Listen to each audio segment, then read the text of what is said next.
तर मराठीमध्ये असं म्हणतात, मला जे सांगितलंय, मी चुकीचा असू शकतो, की मराठी यूथ मराठी सिनेमे पाहत नाही.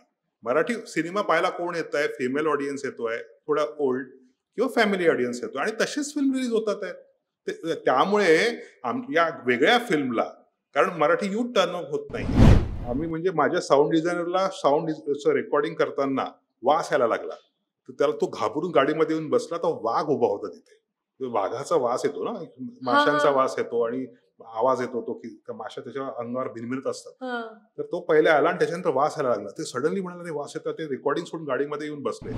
पेसी गोष्टी युथला फार आवडतात आणि आपल्यातला पेशन्स युथ म्हणून इतका संपत चाललाय की 1 सेकंदावर रील्स आल्या आहेत.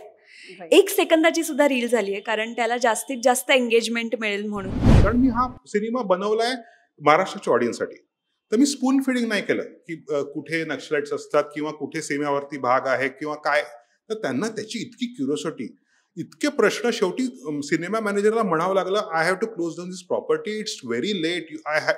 लिटरली त्यांनी आम्हाला धक्का देऊनच बाहेर काढलं आणि ते थिएटर बंद केलं. नमस्कार, मी रसिका शिंदे. तुम्ही पाहताय महा MTB आणि आज मी तुमच्यासोबत असे 2 कलाकार घेऊन आली आहे भेटीला, की जे एक रिअलिस्टिक स्टोरी खरं तर आपल्यासमोर मांडणार आहेत. आणि तो जो चित्रपट आहे तो म्हणजे घात. त्या चित्रपटाचे दिग्दर्शक, आता तुम्ही म्हणाल की कलाकार मी म्हणते आणि मी पहिले दिग्दर्शकाचं नाव घेते, तर दिग्दर्शक देखील कलाकार आहे, कारण त्यांच्या नजरेतून खरं तर आधी सगळेच जण आपण चित्रपट पाहतो, स्वतः कलाकार चित्रपट पाहतो. त्यामुळे ते दिग्दर्शक छत्रपाल निनावे आणि सगळ्यांची लाडकी अभिनेत्री सुरुची अडारकर. तर तुमच्या दोघांचं खूप खूप स्वागत. पहिल्यांदाच कॅप्टन ऑफ द शिप कडे येते. सर, बर्लिन फिल्म फेस्टिवल मध्ये प्रीमियर झाला होता घात चित्रपट. मुळात तो अनुभव कसा होता? कारण इतक्या आंतरराष्ट्रीय लेवलवरती आपला मराठी चित्रपटाचा प्रीमियर होणं हे प्रत्येक दिग्दर्शकासाठी, कलाकारासाठी आणि आम्हा प्रेक्षकांसाठी एक अभिमानाची गोष्ट असते. तर तो क्षण तुमच्यासाठी काय होता आणि ते जेव्हा ठरलं की बाबा प्रीमियर होतोय, what was your first reaction? तर ऍक्च्युली म्हणजे पुष्कळ मुश्किलीनंतर, पुष्कळ प्रयत्नानंतर फिल्म बर्लिनला गेली होती. तर त्यामुळे जो बर्लिन चा एक्सपिरियन्स होता, तो माझ्या लाईफचा probably the most unforgettable experience असेल. प्रीमियरला पहिल्या 2 वाजता जिथे असं पाहावं लागतं, असं 800 सीटर त्यांचा आयकॉनिक जो पॅलेस नावाचा हे आहे, सिनेमा आहे, थिएटर आहे, तिथे हाऊसफुल शो होता. पहिले 2 रांगा जिथे बसता येणं मुश्किल आहे म्हणून त्या सोडून. आणि शो झाल्यानंतर युजली क्वेश्चन आन्सर्स होतात फेस्टिवलमध्ये, तर युजली 60-70% ऑडियन्स थांबतो, पण 90% ऑडियन्स थांबलाय. इतके प्रश्न, इतकी क्युरिओसिटी. कारण मी हा सिनेमा बनवलाय महाराष्ट्राच्या ऑडियन्ससाठी, तर मी स्पून फिडिंग नाही केलं की कुठे नक्षलाइट्स असतात किंवा कुठे सीमेवरती भाग आहे किंवा काय.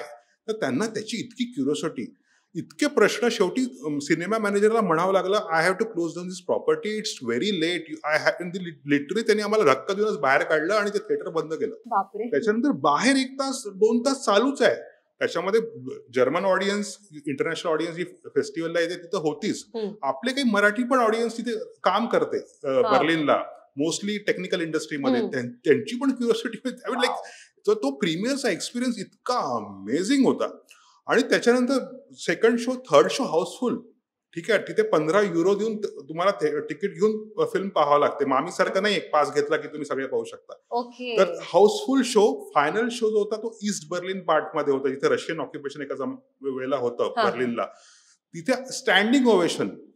आणि त्याच्यानंतर जे रिस्पॉन्सेस, म्हणजे एक स्त्री येऊन मला म्हणते, जर्मन बाई मला येऊन म्हणाली की तिचा हा बर्लिन इंटरनॅशनल फिल्म फेस्टिवलचा, जिथे दिग्गजांची फिल्म येते, त्या 300 फिल्म्स पैकी हा बेस्ट फिल्म तिला वाटली. सो दॅट वॉज लाईक, अरे यार, म्हणजे तुम्ही एक वेगळ्या लेवल. एक माणूस येऊन मला काय म्हणतो की तुझा जो फिल्मचा रघुनाथ त्याचे कॅरेक्टर मिलिंदनी प्ले केलाय सुरुची सोबत, तर ते रघुनाथ म्हणे, मी स्वतः गुरिल्ला होतो जेव्हा ही रशियन ऑक्युपेशन मध्ये ईस्ट बर्लिन होतं, तेव्हा आम्ही रशियनच्या मध्येच आम्ही गुरिल्ला होतो. मला ते फिलिंग आलं. आणि तू ही फिल्म बर्लिनला रिलीज, म्हणजे जर्मनीत रिलीज कर. त्याचा एवढा कॉन्फिडन्स होता. म्हटलं सांगतो प्रोड्युसरला. आणि एक माणूस मला येऊन भेटला, म्हणे आपण बिअर पिऊ शकतो का? मी म्हटलं ठीक आहे. खूप उशीर झाला, तर आम्ही गेलो. रात्री 3-1 वाजले होते, अंधार होता, बार भेटत नव्हता. मला भीती वाटायला लागली. म्हटलं हा कुठला बर्लिन वाला, म्हणजे जर्मन पागल माणूस असेल, इंडियन्सचा राग घेऊन मनात बसला असेल तर काय. पण शेवटी सापडला बार. मग तो माणूस नंदुरबार मध्ये 90s मध्ये येऊन, त्यांनी तो रिसर्च स्कॉलर होता. त्यांनी अभ्यास केला इथल्या ट्रायबल सोबत. आणि त्यांनी वाट पाहिली माझी. आम्ही बिअर प्यायला बसल्यानंतर त्याने सगळं मला सांगितलं. तो म्हणाला, इतकी ऑथेंटिक फिल्म मी पाहिली नाहीये. तो म्हणाला की मी जे अनुभवलं, तो 5 वर्ष बुलेट घेऊन पूर्ण भारतात फिरलाय. भारत प्रेमी आहे, इंडोफाईल आहे तो. तो म्हणाला यार इतकं ही वॉज सो. आम्ही सकाळी 5 वाजतापर्यंत त्याच्याशी बोलत बसलो. तो म्हणाला मी शोला, तेव्हा तिची बायको तिथे नव्हती, पण तो म्हणाला शोला मी आणलं होतं तिला सिनेमाच आवडत नाही. तो इंडियन सोडा, तिकडचा सोडा, पण तिला तुझी फिल्म आवडलेली. तर मला हे सगळे एक्सपिरियन्सेस जे आहेत Berlin international film, amazing, mind blowing. बरं, आताच तुम्ही म्हणाला की महाराष्ट्राच्या प्रेक्षकांसाठी तुम्ही हा चित्रपट तयार केलाय, तर मुळात या चित्रपटाचं थोडक्यात कथानक काय सांगाल? कारण स्वतः तुम्ही नागपूरचे आहात, तिकडची ती गोष्ट आहे आणि तिकडचं ट्रायबलचं जे आयुष्य आहे की जे नक्षलवाद आणि इतर सगळ्या गोष्टींमध्ये ते अडकलं आहे, तर ते तुम्ही मांडण्याचा प्रयत्न केलाय. तर त्याबद्दल एक थोडंसं मला ऐकायला आवडेल. आणि घात हेच नाव का? घात हा सिनेमा जो आहे त्याच्यामध्ये मेन एक त्याचा प्रिमाइस किंवा त्याचं कथानक जर छोट्या शब्द सांगायचं झालं तर एक कॅरेक्टर जो आहे त्याला आपण म्हणतो की तो अंडर कव्हर आहे आणि त्याला ना आपल्या भावाचा बदला घ्यायचा आहे. तसं भावाचं कॅरेक्टर करतात मिलिंद शिंदे, रघुनाथ नावाच्या कॅरेक्टरचं. आणि तो एका एसीपीला त्याला वाटतं की या एसीपीने माझ्या भावाला मारलं असणार, तर ते कॅरेक्टर करताय जितेंद्र जोशी. आणि त्यांच्यासाठी मागे तो लागलेला, त्याच्याकडे सायकल आहे आणि त्याला एक जीप बाहेर जाताना दिसते आणि त्या जीपमध्ये कोणा दिसत नाही कारण कव्हर असतात, त्याला काचे काळे असतात. तर हा सायकलने त्याचा पाठलाग करतो आणि तो त्याच्यावर स्टोरी सुरू होते. आणि मग सेकंड स्टोरी जी आहे ती एसीपीच्या पॉइंट ऑफ व्ह्यू आहे की त्याचं स्टोरी काय. आणि थर्ड स्टोरी जी आहे ती रघुनाथची स्टोरी म्हणजे मिलिंद शिंदेची स्टोरी. मिलिंद शिंदेच्या स्टोरीमध्ये सुरुची आहे, ठीक आहे. जितेंद्र जोशींच्या स्टोरीमध्ये त्यांचा जो क्लोज कॉन्फिडंट किंवा त्याला आपण सेकंडरी कॅरेक्टर जेव्हा म्हणून ते ऑलमोस्ट, तर ते जनार्दन कदम आहेत. त्यांनी पेरकू नावाचं कॅरेक्टर केलं. तर प्रत्येक या लीड कॅरेक्टरला will have a side kick ज्याला म्हणतो. पण साईड किक हे माझं जास्त इंटरेस्ट आहे जरी लीड कॅरेक्टर असले, कारण side kick are represented as a tribals. सुरुचीचे जे कॅरेक्टर आहे ते यंग ट्रायबल पोरीचे आहे. पेरकू जनार्दन कदमचा कॅरेक्टर आहे, तो असा माणूस आहे तो माणसांशी सगळं दूर राहिले, बेटावर राहतो, स्वतःची दारू बनवतो, स्वतःचं हंट करतो आणि त्याला माणसांची भीती वाटते. आणि त्याची आणि एसीपीची मैत्री होणार आहे. तर असं एकंदरीत स्टोरी आहे. म्हणजे आणि घात असा की त्या म्हणजे ते फिल्म पाहिल्यानंतर जास्ती कळेल योग्य.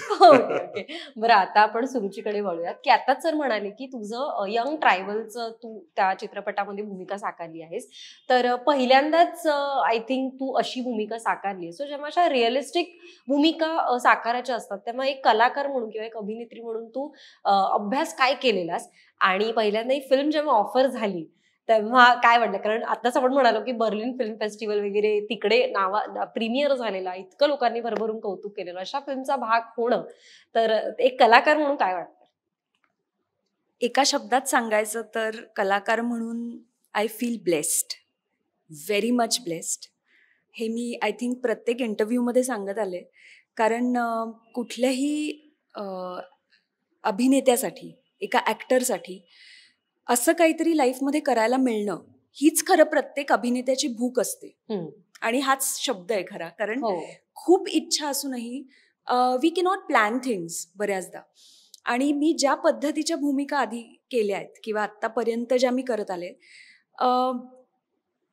माझ्या करिअरमध्ये हे एक सरप्राईज होतं मला फार, स्वतःसाठी आणि जनरल. म्हणजे मी क्लूलेस होते. एकतर मला जेव्हा फोन आला पहिल्यांदा ऑफिसमधून तेव्हा मला काहीच माहित नव्हतं की काय करतोय, काय आहे, कसं असणार आहे, कशाच बद्दल नाही. आणि फार सवय नाहीये माझी विचारण्याची.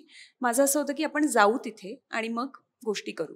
सो मी ऑडिशन जेव्हा दिली, जेव्हा मी स्क्रिप्ट वाचली तेव्हा मला कळलं की ही भाषा वेगळी आहे, हे काहीतरी फार वेगळं घडतंय.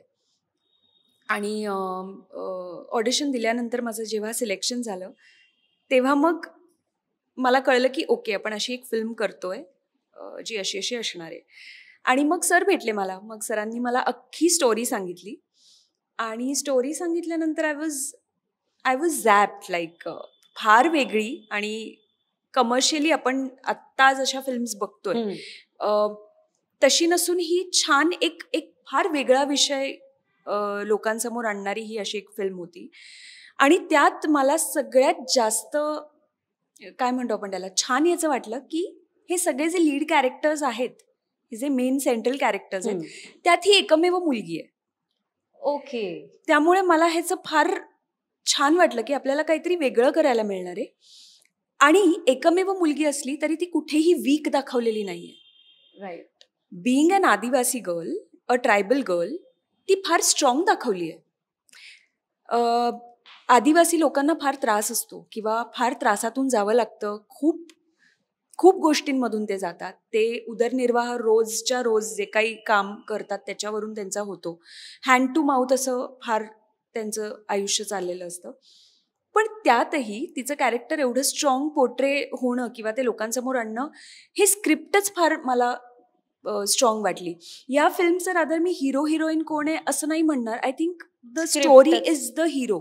ऍक्च्युली. आणि जास्तीत जास्त लोकांपर्यंत ही गोष्ट पोहोचली पाहिजे, कारण ती तेवढी इंटरेस्टिंग आहे.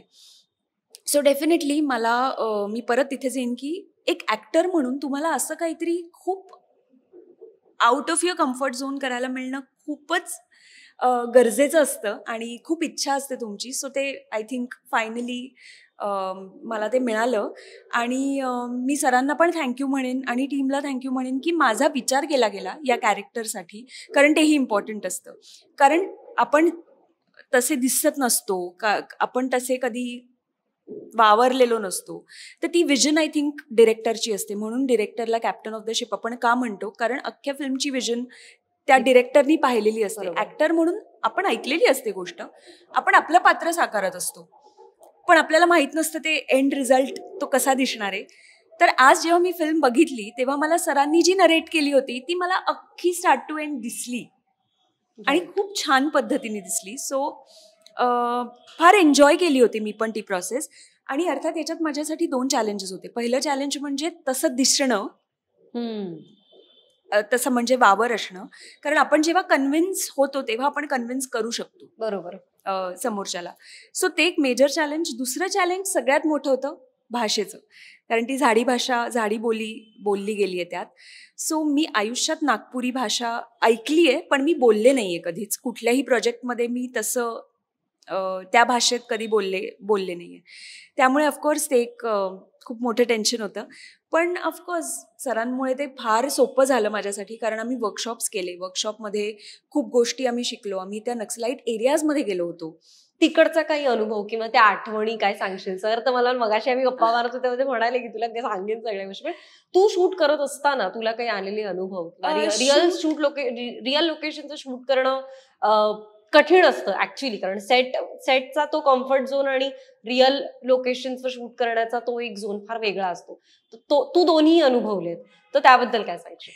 एकतर आम्ही वर्कशॉपला आधी गेलो होतो. सर होते, त्यांचे असिस्टंट्स होते, एक आमची कॉस्ट्युम डिझायनर होती, मी होते. सो आम्ही सगळे त्या एरियाजला जाऊन आम्ही भेट दिली. बऱ्याचदा ना आपण पुस्तकात वाचतो, स्टोरी ऐकतो, तेव्हा आपलं एक वर्ल्ड आपण क्रिएट करतो आपल्या डोक्यात. पण जेव्हा आपण तिथे जाऊन बघतो तेव्हा आपल्याला लिटरली कळतं त्याचं गांभीर्य, की अशा ठिकाणी राहणारी माणसं कशा थ्रू जात असतील, काय करत असतील. जिथे आज रस्ते बनलेले नाहीयेत, कच्चे रस्ते, आजही गाड्या जात नाही. म्हणजे आम्ही जेव्हा गेलो तेव्हा आमची गाडी एका विशिष्ट ह्याच्यानंतर पुढे जाईच ना. तो म्हणाला की आम्ही नाही जाऊ शकत, कच्चे रस्ते आहे, सो तुम्हाला चालतच पार करावं लागेल. आम्ही काही होर्डिंग्स बघितले, दोज वर लाईक रिअली, म्हणजे आम्हाला पण टेन्शन आलं होतं की कसं काय. पण as a team we were like very positive की आलोय तर आपण जाऊया. आणि सगळ्यात जास्त पॉझिटिव्हिटी सरांमध्ये होती. आय गेस त्यावेळेला त्यांचं असं होतं, नाही आपण करू, आपण जाऊ. थोडंसं ऍड करतो. तर आम्ही सुरुचीचा वर्कशॉप घेतला होता. तर सुरुची आता ठाण्याची आहे. तर ही जी प्रोसेस होती ट्रायबल पोरीचं कॅरेक्टर प्ले करायची, मला वाटलं जर आपण ओरिजिनल कॅरेक्टरला भेटवू किंवा जशा ट्रायबल पोरी असतात तर भेटवू तर चांगलं होईल. आम्ही वर्कशॉप घ्यायला निघालो. सुरुची सांगितलंच, आम्ही एका ठिकाणी तुमच्या गाड्या थांबल्या. तिथनं आम्ही घनदाट जंगलामधनं, झाडी बोली ही झाडी या शब्दावर येते, झाडी पट्टी हा सुद्धा तिथल्याच प्रदेशाला म्हणतात, कारण जंगल फार दाट आहेत. 6 फुटावर वाघ आहे की नक्षलाईट आहे की पोलीस आहे की काय कळत नाही. अशा दाट जंगलात ऑफकोर्स पायवाट होती, पण अशा दाट जंगलात मधनं सुरुची आणि बाकी माझी कॉस्ट्युम डिझायनर आणि एक एडी, माझा एक असिस्टंट, हे सगळे आम्ही त्या जंगलातनं चालत गेलो. एक ट्रायबल विलेज पर्यंत 5 kilometre. That was a very thrilling experience. आम्ही तिथे पोहोचल्यानंतर या सुरुची तिथल्या ट्रायबल पोरींसोबत बोलली, भेटली, आमचं चांगलं आदरातिथ्य झालं. तिथल्या लोकांनी जे अतिशय आत्मीयतेने आम्हाला जे ट्रीट केलं दॅट वॉज अमेझिंग. आणि जेव्हा आम्ही वापस यायला निघालो, अशा जाताना आम्ही जेव्हा गाडीने येत होतो तेव्हा तो एरिया सांगतो कसा होता, तो नक्सलाइट एरिया, तो हार्ड कोर. आम्हाला वॉर्न केलं होतं प्रोडक्शन, इकडे जायचं नाही. पण आम्ही गेलो वर्कशॉपसाठी. तिथे गाड्या जळलेल्या गाड्या आम्ही पाहत आलेलो होतो तिथे. आणि तिथे रेड बॅनर्स लागले होते वॉर्निंगचे. तिथल्या पोलीस चौक्या नॉर्मल पोलीस चौक्या होत्या, त्या गड होत्या, कारण त्या केव्हाही अँबुश होऊ शकतो, केव्हाही घात होऊ शकतो. म्हणून त्या उंच उंच त्याच्या बिल्डिंग असायच्या. ते थांबून आमची चेकिंग वगैरे असं करत आम्ही तिथे पोहोचलो होतो. आणि तिथून आम्ही जंगलात पायी जात होतो. आणि जेव्हा आम्ही वापस यायला निघालो परत पायी, म्हणजे आता अंधार होता, निघूया, आमचे ड्रायव्हर्स गावापर्यंत येऊन पोहोचले होते त्याच रस्त्यांवर ज्या रस्त्यावर जायला नाही म्हटलं होतं. ते कारण ते इतके घाबरले एकटे बसून जंगलामध्ये. आणि आम्ही कम्फर्टच नाही झालो. ऑफ रोडिंग करत ते गावापर्यंत पोहोचले. आणि मग then so that was very thrilling आणि मला थोडंसं भीती वाटत होती, कारण मला माझ्यापेक्षा सुरुचीची जास्ती भीती. त्यांच्याशी इंटरॅक्शन कसं, कोणत्या भाषेत झालं, किंवा कसं काय, त्यांना नॉर्मल मराठी कळते की काय? म्हणजे त्यांना मराठी कळते, पण आमच्यातला एक सरांचाच असिस्टंट होता प्रशांत नावाचा, ज्याला ती भाषा जमत होती, नागपुरी, आणि सरांना पण येतेच ती भाषा. तर त्यामुळे त्या भाषेत ते लोक बोलतच होते. त्यांना मराठी पण बेसिक असं मराठी कळत होतं. पण ते रस्ते कच्चे, तिकडे इलेक्ट्रिसिटी नाही, घरं कच्ची घरं, म्हणजे लिटरली आपण गावातलं, म्हणजे गावही आत्ताचं गाव. कधी सांगताय, म्हणजे कधी, कोणत्या इयरला? 2019. म्हणजे आत्ताच. ओके. तर त्यामुळे कच्ची घरं, म्हणजे मी आयुष्यात फक्त चित्रात बघितलेली घरं होती ती. गावातली पण आत्ता बऱ्यापैकी घरं छान व्यवस्थित असतात, पण ती कच्ची घरं मी पहिल्यांदा आयुष्यात बघितली. आणि तिकडच्या लोकांना भेटले तर त्यांच्याशी बोलण्यातून कळलं की खूप टेन्शनमध्ये जातात त्यांचे दिवस. म्हणजे खरंच त्यांना कळत नाही की आत्ताचा दिवस, म्हणजे दिवसही नाही प्लॅन करू शकत, माहिती नाही पुढच्या क्षणी काय होईल, इतकं टेन्शनमध्ये खरं तर जातं. पण तरी सुद्धा मला त्यांच्याकडून ही एक क्वालिटी घ्यावीशी वाटली की गेल्यानंतर त्यांनी छान हसून आमच्याशी बोलले. आम्हाला जसं सर म्हणाले आदरातिथ्य आमचं खूप छान झालं. म्हणजे खरंच हे सर्व्हायव्हल इन्स्टिंक्ट कुठल्या लेवलचं असेल. म्हणजे आपण शहरात राहून म्हणतो आपलं सर्व्हायव्हल इन्स्टिंक्ट आहे. मला असं वाटायला लागलं की आपण खूपच बेटर पोझिशनला आहोत, खूप सेक्युअर आहोत त्या पद्धतीत. पण हे खूपच असं आयुष्य की माहीत नाही पुढे काय. म्हणजे संध्याकाळ झाली की त्या मेणबत्तीच्या प्रकाशात तुमची कामं चालतात, आणि तसंच आयुष्य जगत आले. कारण तिथे सुधारणा होऊ दिलेली नाहीये, ना रस्ते बनलेत, ना घरं बनलीये, ना इलेक्ट्रिसिटी आली आहे. सो अशा पद्धतीने ते आयुष्य जगतायत. त्यांच्या घरातलं जे पीक जेवण खाणं पिणं जे येतं तेही घेऊन गेलं जातं, तर त्यामुळे त्याचीही शाश्वती काहीच नाहीये. सो एवढ्या तुम्ही टेन्शनमध्ये कसं आयुष्य काढू शकता आणि हसत खेळत कसं काढू शकता ते मी जवळून बघितलं त्यांच्याबरोबर इंटरॅक्ट करून. सो आमचा एक्सपिरियन्स फार थ्रिलिंग होता. आणि खरंच किस्सा घडला का, म्हणजे लक्षात राहण्यासारखा? नाही, असं काही हा तुम्हाला एक किस्सा सांगितलाच मी सुरुचीचा. मग त्याच वर्कशॉपला काय झालं ना, आम्ही टिपागडला गेलो त्याच एकदम वापस येताना. आणि टिपागड मी लिहिलं होतं माझ्या मेमरीनी, पण मला जाऊन पाहायचं होतं. मी लिहिलंय रायटर म्हणून, पण मी ते ऐकून लिहिलेलं आहे. तर टिपागड हा पहाडावर एक तलाव आहे, आणि तिथे गोंड राजाचा एक हे होता, तलवारखाना होता, आणि तिथनं पूर्ण एरियावर नजर ठेवता येते. तर तो म्हणजे एक हार्डकोर नक्सलाइट कोर एरियामध्ये ते येतं. तर आम्ही गेलो, वर पाहून वापस येताना आमच्यासोबत एक कुत्रा होता. ओके. तो कुत्रा सुरुची खाली गडाच्या खाली थांबलेली, कारण मी म्हंटल तू थांब, कारण she was tired, very tired. All the girls were very tired. फक्त किमया माझ्यासोबत होती, तर माझी असिस्टंट होती ती. आणि आम्ही वर गेलो, जेव्हा वापस आलो कुत्रा सोबत होता. वापस येताना ना कुत्रा असा बिथरला, म्हणजे तो असा was acting very strange, weird. मला कळलं, कारण मी जंगलाचा मला पुष्कळ एक्सपिरियन्स आहे. जेव्हा कुत्रा असा बिहेव करतो, definitely wild animal is around. आणि थ्रू आउट तो कुत्रा आमच्या सोबत घाबरत आमच्या सोबत येतोय. आणि जेव्हा आम्ही गाडीजवळ पोहोचलो, आम्हाला एक लेपर्ड दिसला. तो इट वॉज असे मी एक हा किस्सा सांगितला. असे पुष्कळ किस्से आहेत, कारण आम्ही एकदम म्हणजे घनदाट जंगलात शूट केला. जेव्हा फिल्म ऑडियन्स पहिला थिएटरला येईल तेव्हा त्यांना ती फील येणार आहे. आम्ही म्हणजे माझ्या साऊंड डिझायनरला साऊंड रेकॉर्डिंग करताना वास यायला लागला, तर त्याला तो घाबरून गाडीमध्ये येऊन बसला. तर वाघ उभा होता तिथे. तो वाघाचा वास येतो ना, माशांचा वास येतो आणि आवाज येतो तो की त्या माशा त्याच्या अंगावर भिरमिरत असतात. तर तो पहिले आला आणि त्याच्यानंतर वास यायला लागला. ते सडनली म्हणाला ते वास येतात, ते रेकॉर्डिंग सोडून गाडीमध्ये येऊन बसले. रेकॉर्डिंग कॅन्सलच केलं त्यांनी. आता जितेंद्रचा एक्सपिरियन्स म्हणजे एक लाईटमॅनचा एक्सपिरियन्स आहे, त्यांनी अर्ध खाल्लेलं हरिण पाहिलं, तो घाबरून आला. ठीक आहे, नाही लाईट बॉयचा एक जितेंद्रने किस्सा सांगितला आमच्या एका इंटरव्ह्यू मध्ये. मलाही माहित नव्हता. ठीक आहे, मला माहित. आम्ही शूटिंग करायला जायचो, वॉक करताना नीलगाई वगैरे दिसायच्या. बट म्हणजे that kind of experience was there. आम्ही शूट करत होतो. शूट करताना आमचा एक लाईन प्रोड्युसर एका माणसावर ओरडला. तो माणूस कुठला होता काही माहित नाही. त्यांनी आपलं जॅकेट उघडून बंदूक दाखवली.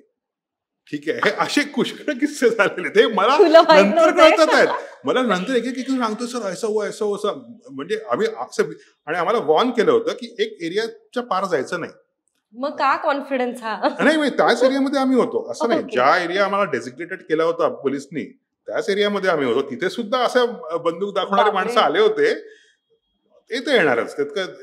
बट आय वॉज लाईक, माझं असं होतं जितकं आम्ही सेफ पण आतमध्ये जाऊ शकतो, जितकं युनिटला सेफ ठेवून मी आतल्या आत जाऊ शकतो, तेवढी ऑथेंटिसिटी त्या स्टोरीमध्ये. म्हणजे का तर मला असं वाटतं की त्या स्टोरी म्हणजे जेव्हा आपलं बाळ असतं तेव्हा आपण तो एक विचार करतो की ते तसंच्या तसं कसं दाखवता येईल की हे असंच आहे. सो आय थिंक त्यांचा स्क्रीन प्ले, त्यांची स्टोरी सगळे, सो ते ऑथेंटिसिटी आपल्याला जास्त जवळून माहीत असते की ती कशी पोर्ट्रे करता येईल. Maybe I think that is the reason.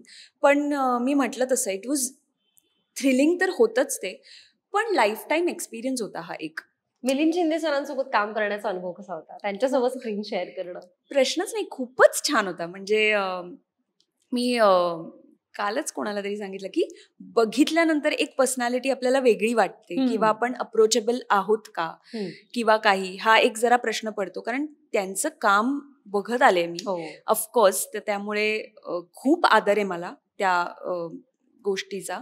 आणि प्रत्येक भूमिका ही त्यांची, जरी त्यांनी निगेटिव्ह केली तरी त्यात इतके शेड्स आहेत की ते खूप सारखी ती प्रोसेस असणारच होती, हे मला माहित होतं. पण जेव्हा मी त्यांच्याशी बोलले तेव्हा इन अँड आउट ती व्यक्ती वेगळीच आहे, जशी दिसते तशी ती नाहीच आहे. म्हणजे अप्रोचेबल नाही जे वाटू शकतं तसं अजिबात नाहीये. आणि ते खूप कमी बोलतात, हळू बोलतात. त्यांचा आवाज ऐकण्यासाठी पण थोडंसं असं जावं लागेल, इतके ते हळू बोलतात. He is such a gem of a person की सेटवर खरंच हसतं खेळतं वातावरण राहिलं आणि खूप छान काम झालं त्यामुळे. कारण एकतर सगळ्याचेच चॅलेंजेस होते काम करताना. रिअल लोकेशनचं चॅलेंज, डे लाईटचं चॅलेंज, त्यात एवढं सगळं क्रू सांभाळणं, हे खूप चॅलेंजेस होते. तर त्यामुळे खूप टेक्सच होत आहेत आणि बरंच काय काय होत आहे असं नाही घडलं. सो ते प्लॅन करून लिटरली नाटकासारखं आम्ही शूट केलं की आम्ही रिहर्सल्स बऱ्याच केल्या. इथून इथे जायचं, इथून इथे जायचं, आणि अख्खा सीन एकत्र. म्हणजे असं नाही की कटमध्ये आम्ही सीन करतोय, असं हार्डली मला एक्सपिरियन्स आला असेल की एवढाच चंक येतं तेवढंच करू. पण स्टार्ट टू एंड आम्ही ते शूट केलंय, नाटकासारखं लिटरली शूट केलंय. सो ती एक अजून एक गंमत होती. You have to be attentive, like there was no other option की हां ठीक आहे करतोय, असं कुठेच नव्हतं.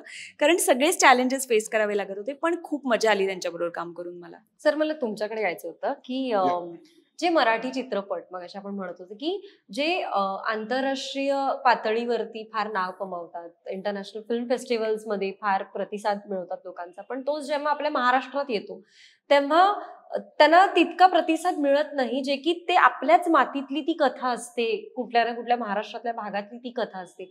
पण इथे तिला तो मान सन्मान मिळत नाही त्या कलाकृतीला. त्याबद्दल दिग्दर्शक म्हणून काय वाटतं? कारण आता घात बर्लिनला जाऊन आला आहे, आय एम शुअर की इथेही तो चालू देत. पण स्टील एक असतं ना की अरे आपण ज्यांच्यासाठी करतोय, नाही आवडलं तर, नाही झालं तर, हा आधी आपण विचार नाही करत, पण जेव्हा नाही होत तेव्हा ते मनाला लागतं की अरे मी यांच्यासाठी हे केलेलं. सो त्याबद्दल एक काय सांगाल? बेसिकली फिल्म फेस्टिवल हा जो प्रकार आहे हा मोस्टली युरोपियन फिल्म फेस्टिवल जे आहेत, कान, बर्लिन, वेनिस, खूप नावाजलेले, त्यांचा मेन फोकस काय आहे की अशी सिनेमाची भाषा प्रिझर्व करणं जी कमर्शियली वायबल नाहीये, म्हणजे European film making. So primary जे आपले सिनेमे जातात ते आर्ट हाऊस म्हणतात, ते थोडे संथ असतात, ते फार सिरियस टॉपिक असतो, जे कमर्शियल सिनेमा घेत नाही. कमर्शियलचं एंटरटेनमेंट जास्ती फोकस असतं. पण याच्याशिवाय सुद्धा असे सिनेमे जसा घात फॉर एक्झाम्पल, हा ऑडियन्स फ्रेंडली सिनेमा आहे. तो हा ऑडियन्स फ्रेंडली पॅनोरामा सेक्शनला गेला आणि म्हणूनच आम्हाला खूप चांगला रिस्पॉन्स तिथे आला. So that is one. So depends की which kind of cinema is going to which section also. हे त्याचं गणित असतं नंबर वन. पण त्याच्याशिवाय सगळ्यात मोठा चॅलेंज आपल्या इंडस्ट्रीचा आहे. किंवा जेव्हा फिल्म रिलीजला येते ना, तेव्हा डिस्ट्रीब्युटर्स काय करतात, ते जुने चार्ट्स काढतात की कोणत्या फिल्म चालल्यात. तर मराठीमध्ये असं म्हणतात, मला जे सांगितलंय, मी चुकीचं असू शकतो, की मराठी यूथ मराठी सिनेमे पाहत नाही.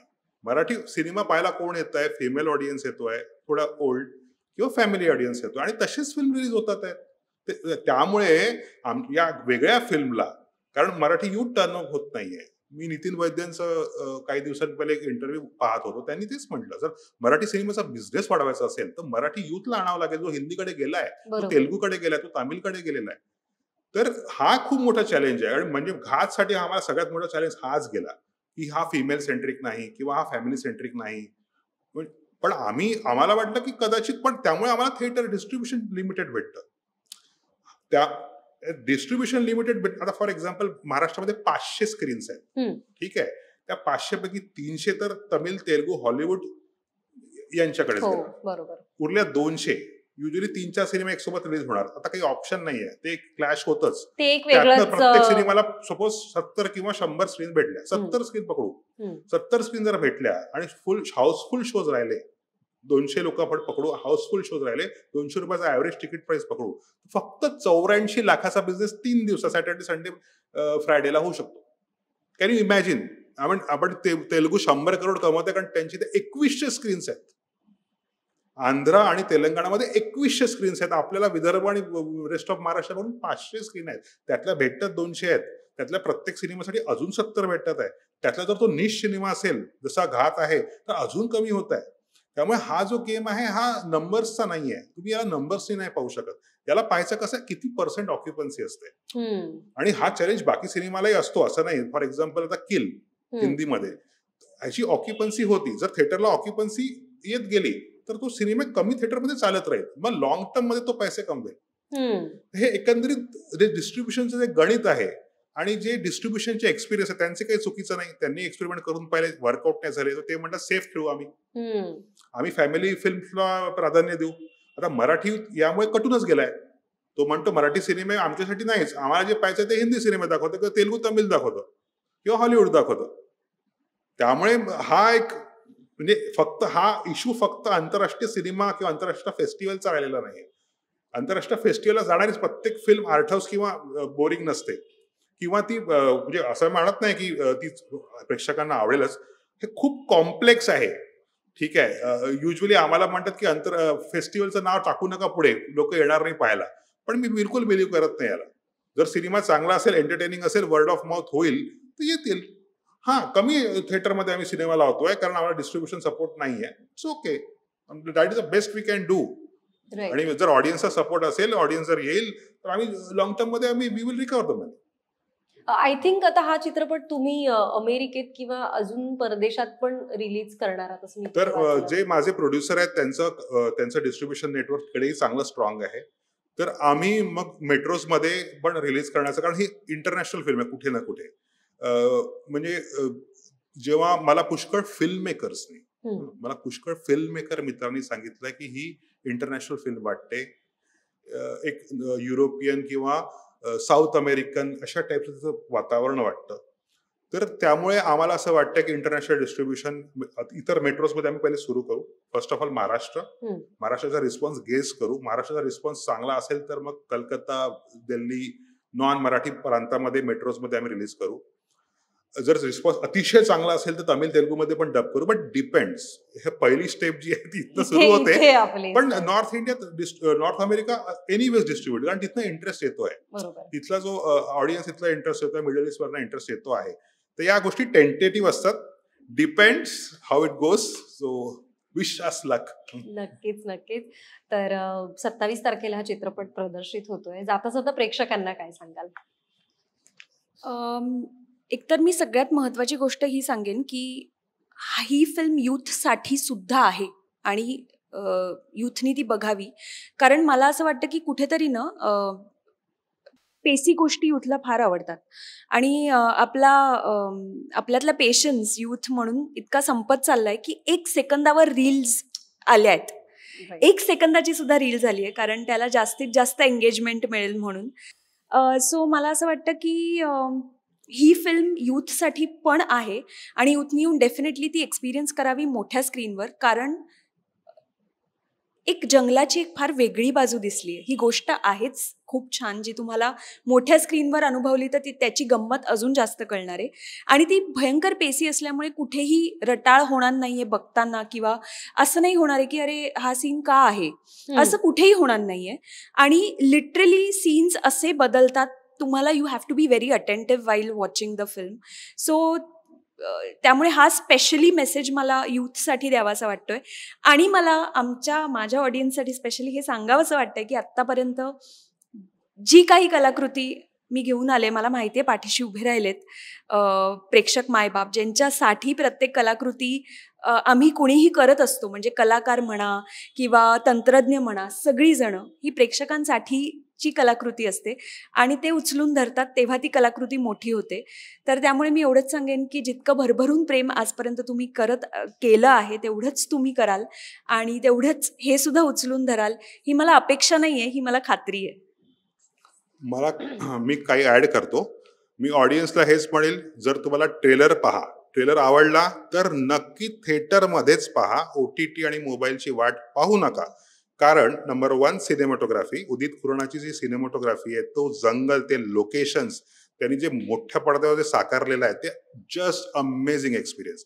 सेकंड, साऊंड डिझायनर माझ्या फिल्मचा बाहुबलीचा साऊंड डिझायनर आहे.